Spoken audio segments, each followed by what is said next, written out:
Hi everybody, it's Jill again, and it's time for another reading of What It's Like to Chill Out. Let's see. Going back to the time right before I was going to Darko. Right before the time Darko asked me to attend the ICC preparatory committee meetings, the International Criminal Court preparatory meeting meetings, while he was in Serbia. Darko faxed me all the necessary paperwork from Serbia, enabling my application attendance at this enabling my application attendance at this United Nations office for approval. They did approve. It was an extremely exciting time for me. My close friend and colleague, Arnold Stark, history professor and Columbia University PhD, drove me into Manhattan, walking me through the United Nations main entrance and security the day of my attendance. I often think that Arnold may have gotten me in the meeting because he used to work with the OSS, and he was asked to be the United States ambassador to Bonn, Germany, when he was in his college days at Columbia University during the New York late 1960s riots in the city, but he turned that position down because his wife asked him to, and she thought it would be dangerous. She has since passed away many years ago when she was age 42 of a heart attack, he told me.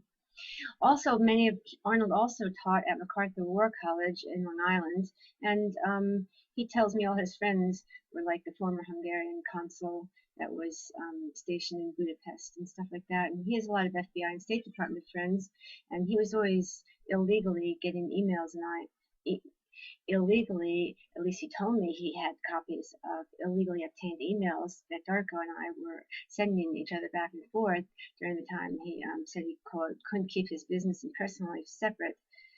In fact, Darko and I had let Arnold become a law project center, the Treasury Department, or the CEO of the Treasury, or something like that, and we had ended up firing Mr. Stark, a grown educational psychology professor and that teaches at three state universities and certifies teachers at the state of New Jersey because Arnold was so jealous of Darko Trifunovich and I working together.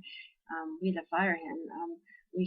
Arnold had wrote us a check for a printer at the Staples in Queens, New York, and then he stopped payment on the check, and we almost got all thrown in jail in New York on Guyana because we couldn't pay for it. And he said he did it because he was jealous, and so he stepped down, resigned, and we also fired him for that. Anyway, Professor Stark himself was an old Foreign Service man from way back in the day, and he told me I never looked as professionally sharp as I did on that day. I wore a navy blue pinstripe suit. I must admit I looked good. Only post attending the meeting that day did I truly understand the total lapse of security that existed then at the United Nations in New York City. I say this now owing to the social matter of fact that the Law Project Center was indeed registered as a United Nations accredited NGO, non-governmental organization. It is true, however, closed meetings of that nature meant attendance was strictly limited to head ambassadors of a valid United Nations member state mission, and non-governmental organizations possessing observer status were definitely not allowed. However, I was there. Unto present I've yet understood, whereby I gained entrance into this privy closed meeting consisting of only United Nations ambassadors, but I did.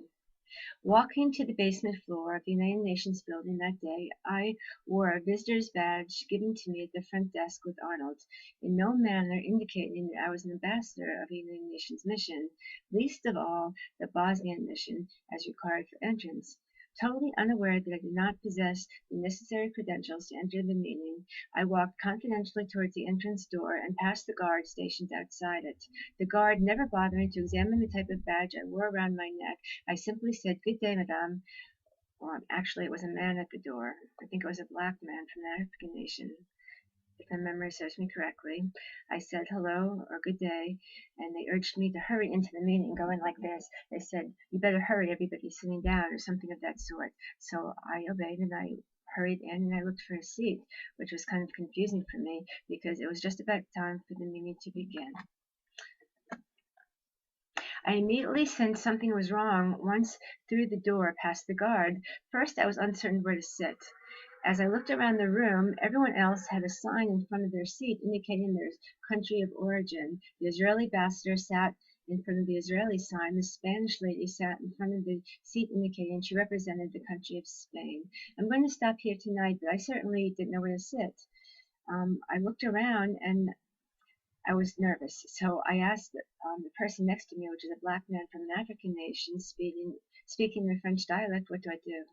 He said, oh, he laughed and said, don't worry, don't be nervous, just go over there. He pointed where to the right and at the front of the meeting place, and he goes, go over there, get the papers, and go get some papers, and then just grab a seat. And I said, I don't have a faceplate or something. He goes, oh, just take one of those empty seats. And I did. I'm going to stop here for tonight. I hope you enjoyed the meeting, especially ICT prosecutor Mr. Bromitz, the corrupt.